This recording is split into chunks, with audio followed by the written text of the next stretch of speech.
Scan और MRI की मशीनों को लिफाफों में ढांक के बंद कर दिया गया।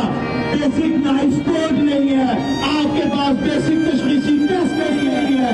आप लोगों ने गरीबों को लाशें भेजी अपने उनके घरों में, अब आपको शर्म नहीं आती। टाइलें उठाते हैं, उस पर करप्शन वसूल करते हैं, जनाजों के पैसे समेट रहे हैं, लोगों के खून की होली खेल रहे हैं। लेकिन डॉक्टर कम्युनिटी वाली है, अल्हम्दुलिल्लाह आपके सामने अफीसा पलाई हुई खुदार है। हमें